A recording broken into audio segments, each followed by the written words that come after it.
80s boy. Never let yourself be 80. Just skip 80.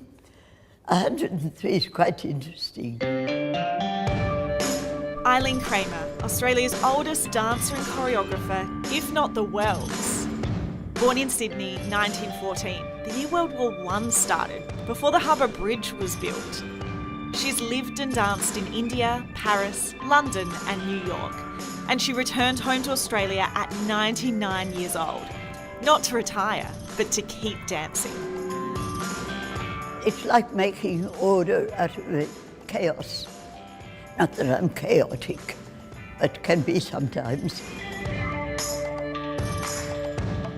How is she 103? How is her body still doing what she's doing? How is her mind still doing what it's doing? I know, it's incredible. And I think her secret is that she is constantly creating. She never has a day when she isn't thinking about her next creative endeavour. And that's what keeps her alive and youthful and energetic. I still like to wear lipstick, eyeshadow. I do feel that, oh, I'm full of this beauty of breath. Breath is life.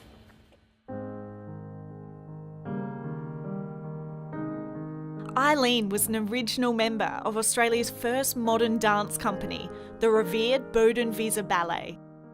It's an incredible legacy. Gertrude Bodenwieser escaped Nazi Germany. She was in Austria, but she got out just before Hitler got in and came to Sydney. German expressionism was her language. So she came to Australia and to New Zealand and inspired generations of dancers and choreographers. So Eileen was an original member of that company here. The dances we did with Bodenwieser, they were either what they call vignettes, small dances expressing some kind of emotion. It's so different to how we dance in a contemporary sense now, but that's what's driving her. It's the breath, it's emotion. Nothing is abstract, it's always emotionally based. In the 1950s, Eileen headed abroad, destined for decades of creative experiences and escapades, like meeting Louis Armstrong in Paris. So he showed me how to do the twist. He was a little bit naughty. He had some big cello, I think, and he was going up and down looking at me like that. And I met Ella Fitzgerald and was so charmed by her voice.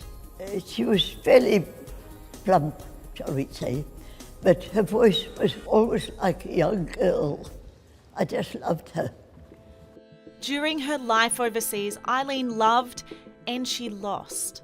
At one point, she stopped dancing for 20 years to care for an ailing husband in New York. Then at 99, after losing another partner, Eileen decided it was time to return to Australia. She was elated to be home, but there were a couple of hurdles. I thought I brought a lot of money with me, but they said, no, you are at risk of homelessness. Even with a pension, you might still not have enough to pay the rent in Sydney, and I wanted to live in Sydney. The Arts Health Institute picked up that Eileen was a national treasure. She's become their ambassador and they've supported her to live and make more work.